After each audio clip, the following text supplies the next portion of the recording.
If someone had told you a year ago that the fate of the British monarchy would suddenly hang on a signature, a sash, and a silent tear shed behind palace doors, you probably would have laughed it off as tabloid fantasy.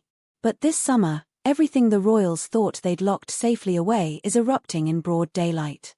King Charles, weakened by illness and shadowed by crisis, has set in motion a chain of decisions so controversial that even his most loyal subjects are questioning whether the crown can still unite the family or whether it's quietly tearing them apart for good. It all began not with a scandal, but with an honor, the unexpected bestowal of immense royal authority on Prince William and Princess Catherine. The royal household, notorious for centuries of rigid tradition, handed them the power to grant royal warrants, an act that had always been the exclusive privilege of the sovereign and consort. To the world, this sounded like just another tweak in protocol. But within palace walls, the shift landed like a bombshell. Why? Because it wasn't just about paperwork. It was a signal, impossible to misinterpret. The era of Charles as absolute monarch was giving way, perhaps faster than anyone guessed, to a new age in which William and Catherine would quietly begin to reign in all but name. The magnitude of this gesture did not escape the family. For William and Catherine, it was a moment of pride, yes, but also one fraught with anxiety and a sudden, almost overwhelming sense of responsibility. According to those present at the private family gathering where the announcement was quietly made, Catherine was visibly moved, blinking away tears as she realized just how much trust and pressure the king had placed on her shoulders. William gripped her hand tightly under the table, both elated and stunned. After years of playing supporting roles, they were suddenly center stage, given authority not just over royal patronage, but over the very fabric of British identity, the businesses, crafts, and people woven into the monarchy's public image.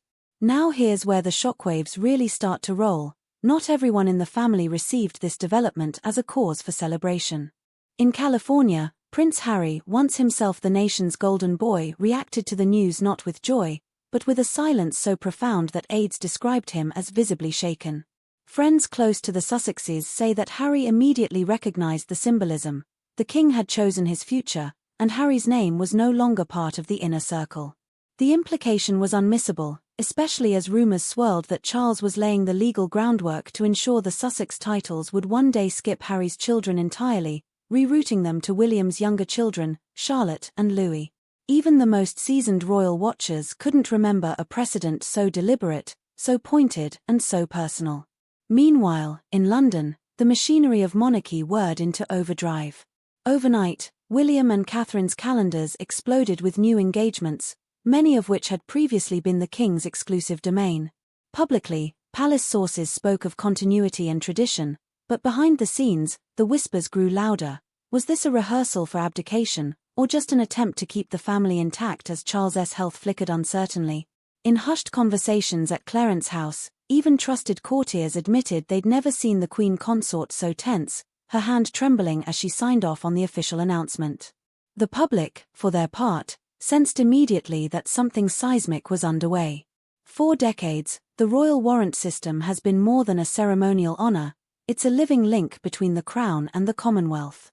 Suddenly, the power to approve and revoke those coveted endorsements, once wielded only by the sovereign, was transferred to the next generation. News anchors barely concealed their excitement as social media erupted. Was this the first visible sign of a changing of the guard?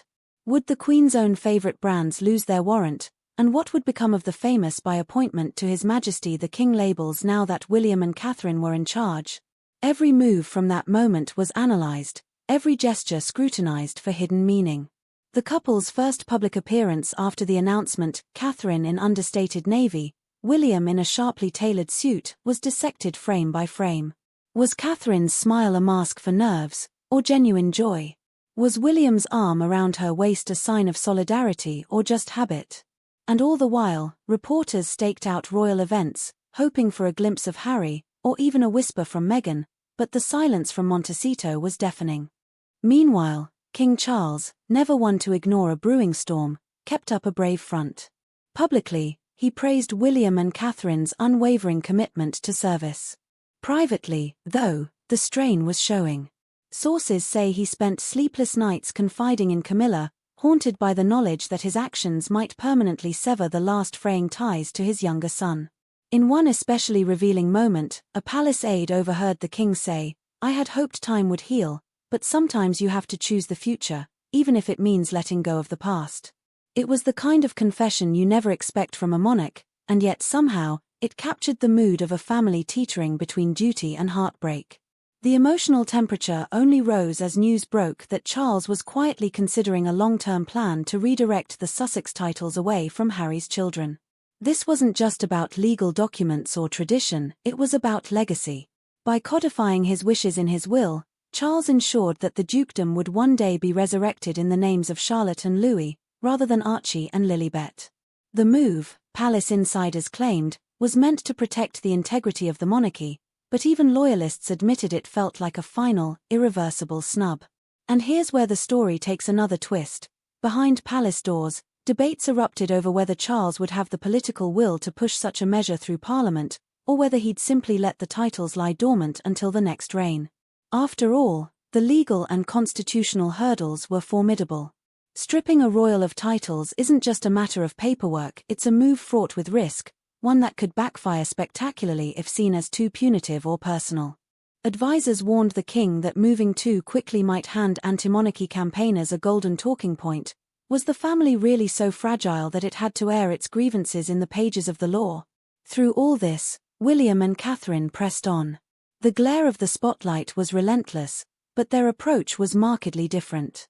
Instead of retreating into protocol, they leaned into a new style, more direct, more open, more relatable. Catherine, especially, seemed transformed. At a charity event just days after the announcement, she was seen comforting a nervous teenager, her words barely caught on camera. Sometimes, even the strongest families break apart. What matters is how you carry on. The line, intended as a private reassurance, instantly became a social media moment, hailed as proof that the princess understood pain and resilience in a way few public figures ever could. Meanwhile, Harry's absence from key family events grew more glaring. Every time the cameras flashed on William and Catherine, commentators couldn't help but wonder what might have been if the brothers had found a way to reconcile. The press, never one to miss an angle, speculated wildly. Was Harry plotting a comeback? Would the palace offer him a lifeline? Or was he, as some insiders claimed, planning to go public with new grievances in an upcoming documentary, Harry Windsor, rumored to be in pre-production in California? And so the summer unspooled, each week bringing fresh headlines, fresh tensions, fresh rumors of what the monarchy's future might hold. Through it all, the Queen Consort tried to keep the peace, organizing family dinners, making calls to Montecito, urging the king to soften his stance. But nothing seemed to bridge the divide. The children, George, Charlotte, Louis, looked on, suddenly thrust into the drama of succession and legacy, their parents' every move now a lesson in the burdens and privileges of royal life. As autumn approached, the world watched, holding its breath. Would King Charles double down, pushing Parliament to enshrine his wishes in law? Would William and Catherine continue their rise, or would the pressure finally crack their polished exterior? Would Harry accept his fate, or would he find a way back into the fold? And what of the public, caught between nostalgia for tradition and a hunger for something new, something more human, more real? In the end, one thing was certain: the story wasn't finished. The palace lights might dim, the headlines might fade, but the decisions made in these fraught months would echo through generations.